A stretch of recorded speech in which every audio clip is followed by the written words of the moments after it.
Pada topik kali ini saya akan membahas tentang pemahaman dan penghayatan nilai-nilai Pancasila di masyarakat saat sekarang dan tantangan ke depannya.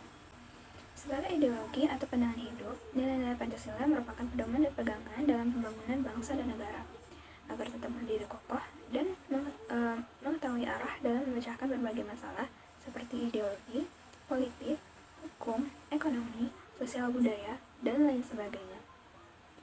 Nah, sebagai jiwa dan kepribadian bangsa Indonesia, nilai-nilai Pancasila mencerminkan kepribadian bangsa Indonesia, sebab nilai dasarnya merupakan hasil kristalisasi dari nilai-nilai budaya bangsa Indonesia asli, bukan diambil dari bangsa lain, yang mencerminkan garis pertumbuhan dan garis perkembangan bangsa Indonesia sepanjang masa.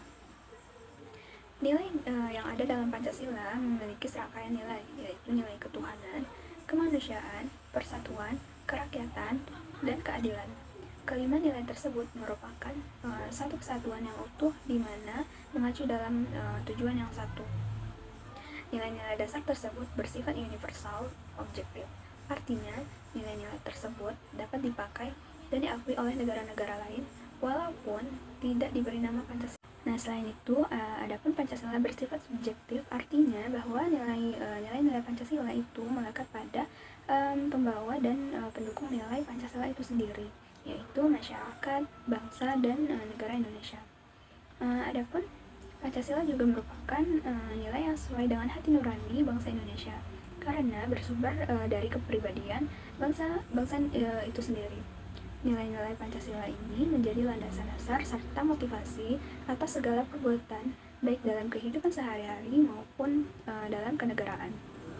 Nah, akan tetapi ketika Pancasila yang telah ditetapkan sebagai dasar negara dan pandangan hidup bangsa Indonesia dihadapkan pada banyaknya persoalan yang mendera bangsa Indonesia, terlebih dengan semakin cepatnya perkembangan zaman yang diimbangi oleh adanya arus globalisasi. Nah, selanjutnya pengaruh masuknya budaya asing di tengah kehidupan masyarakat Indonesia yang diikuti tanpa adanya penyaringan kaidah merupakan salah satu penyebab semakin terkikisnya nilai-nilai Pancasila dan rasa nasionalisme bangsa Indonesia itu sendiri. Pancasila seakan terlupakan sebagai sebuah dasar negara dan ideologi nasional yang seharusnya dijunjung tinggi oleh semua masyarakat Indonesia terlupakan. Permasalahan yang paling utama dihadapi oleh Pancasila terutama mengenai masalah penghayatan dan pengamalannya. Hal ini dapat dilihat dari semakin banyaknya tindakan dan perilaku masyarakat Indonesia yang jauh dari nilai-nilai yang mencerminkan Pancasila sebagai dasar negara dan ideologi nasional bangsa Indonesia itu sendiri. Baiklah, selanjutnya nilai-nilai yang terkandung dalam tiap-tiap butir Pancasila. Adapun yang pertama yaitu sila ketuhanan yang Maha Esa, di mana nilai yang terkandung dalam sila pertama ini yaitu kita sebagai manusia yang diciptakan oleh Tuhan wajib menjalankan apa yang diperintahkan dan menjauhi segala larangannya. Dan dalam konteks masyarakat kampus, kita sebagai mahasiswa berhak memeluk agama dan kepercayaan kita masing-masing, dan kita wajib menjalankan apa yang diperintahkan sesuai ajaran agama kita dan menjauhi larangan ajaran agama kita juga. Kemudian, yang kedua yaitu kemanusiaan yang adil dan beradab. Nah, di dalam sila ini kita dijelaskan bahwa kita sesama manusia mempunyai kedudukan yang sama di mata hukum. Kemudian, sila yang ketiga yaitu persatuan Indonesia. Makna persatuan ini yaitu artinya satu, artinya kita bulat dan tidak terpecah. Kemudian, sila yang keempat yaitu kerakyatan yang dipimpin oleh hikmat dalam kebijaksanaan dalam permusyawaratan perwakilan. Nah, dalam sila ini menjelaskan tentang makna demokrasi, adanya kebersamaan dalam mengambil keputusan dan kejujuran bersama. Kemudian, yang kelima yaitu keadilan sosial bagi seluruh rakyat Indonesia. Makna dalam sila ini adanya kemakmuran yang merata bagi seluruh rakyat Indonesia dan sebagainya, dipergunakan untuk melindungi masyarakat yang lemah. Nah, selanjutnya implementasi Pancasila. Untuk sila pertama yaitu ketuhanan yang Maha Esa, implementasinya antara lain yang pertama, setiap warga negara wajib berketuhanan yang Maha Esa. Yang kedua, saling menghormati dan bekerja sama antar umat beragama. Yang ketiga, saling menghormati dan kebebasan menjalankan ibadah sesuai dengan agama dan kepercayaannya. Yang keempat, tidak memaksakan suatu agama dan kepercayaan kepada orang lain. Selanjutnya, sila kedua. Adapun implementasinya antara lain yang pertama yaitu pengakuan atas harkat dan martabat kemanusiaan, yakni kedudukan dan derajat yang sama. Kemudian yang kedua yaitu saling mencintai sesama manusia atau rasa memiliki dan rasa berkorban untuk kemanusiaan. Yang ketiga yaitu mengembangkan sikap tenggang rasa. Selanjutnya, sila ketiga. Adapun implementasinya antara lain yang pertama yaitu menempatkan kepentingan negara di atas kepentingan pribadi atau golongan. Yang kedua yaitu rela berkorban demi bangsa dan negara. Yang ketiga, cinta tanah air dan bangsa atau nasionalisme. Yang keempat, bangga sebagai bangsa Indonesia yang bertanah air Indonesia. Yang kelima yaitu mengedepankan Bhinneka Tunggal Ika. Untuk sila keempat, implementasinya antara lain ya, yang pertama yaitu mengutamakan rakyat dalam kekuasaan. Yang kedua, mengutamakan musyawarah dalam mengambil keputusan atau melakukan demokrasi dengan cara musyawarah. Yang ketiga, mengedepankan keputusan bersama sebagai sebuah konsensus. Pada sila kelima, implementasinya antara lain yang pertama yaitu mengutamakan kepentingan prinsip keadilan dan tidak berpihak. Yang kedua, mengedepankan suasana kekeluargaan dan kegotong royongan. Yang ketiga yaitu menjaga keseimbangan antara hak dan kewajiban.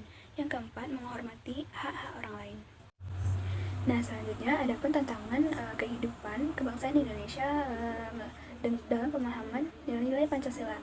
Adapun tantangannya yaitu tantangan eksternal atau yang berasal dari luar dan tantangan internal atau tantangan yang berasal dari dalam. Nah, tantangan eksternal ini berupa arus gelombang globalisasi dan pertarungan antar ideologi melalui media massa. Adapun tantangan internalnya itu berasal dari keberagaman suku, ras, budaya, agama, dan permasalahan lain-lain yang berasal dari dalam negara Indonesia itu sendiri. Nah, tantangan selanjutnya yaitu melemahnya nilai-nilai Pancasila akibat tidak kemampuannya mengelola dua tantangan tersebut. Untuk lebih lanjutnya, saya akan membahas tentang tantangan eksternal ini, di mana tantangan eksternal ini yaitu globalisasi dengan modernisasi di segala bidang berimplikasi pada melemahnya kehidupan kebangsaan kita dan mengakibatkan menipisnya nasionalisme, lunturnya semangat gotong royong, dan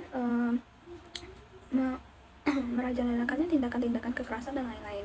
Kemudian bahaya yang ditimbulkan oleh masyarakat Indonesia itu sendiri yaitu masyarakat Indonesia menjadi pribadi yang individualisme ataupun pragmatis. Nah, selanjutnya untuk dari tantangan eksternalnya sendiri yaitu akan memunculkan pluralitas baik di kalangan suku, agama, dan ras. Nah, pluralitas itu sendiri yaitu paham atas keberagaman untuk dapat hidup secara toleran di tengah-tengah masyarakat. Nah, dari hasil dan pembahasan yang kita dapat ditarik kesimpulan bahwa tantangan dan penguatan ideologi Pancasila dalam menghadapi revolusi industri 4.0 ini ialah yang pertama yaitu membumikan Pancasila dalam perkembangan revolusi 4.0 dengan cara meningkatkan pemahaman Pancasila, mengurangi eksklusivisme sosial, mengurangi kesenjangan sosial, meningkatkan wawasan Pancasila bagi penyelenggara negara, serta menjadikan Pancasila sebagai keteladanan dalam menghadapi revolusi industri 4.0. Adapun yang kedua yaitu meningkatkan sumber daya manusia Indonesia yang unggul sesuai dengan nilai-nilai Pancasila. Adapun yang ketiga yaitu mempertahankan eksistensi Pancasila sebagai ideologi negara Indonesia. Nah, adapun tantangan yang dihadapi dalam proses penanaman nilai-nilai Pancasila pada era revolusi industri 4.0 saat ini ialah salah satunya terletak pada peserta didik yang sudah tidak dapat lagi terlepas dari gadget mereka. Mereka dengan mudah mendapatkan informasi-informasi dari luar melalui internet yang terkadang informasi tersebut tidak sesuai dengan nilai-nilai yang tertera dalam Pancasila. Namun, hal tersebut juga dapat diatasi dengan cara memanfaatkan perkembangan informasi serta ilmu pengetahuan dan teknologi atau IPTEK menjadi media dalam penanaman dan penguatan Pancasila di era revolusi industri 4.0 ini.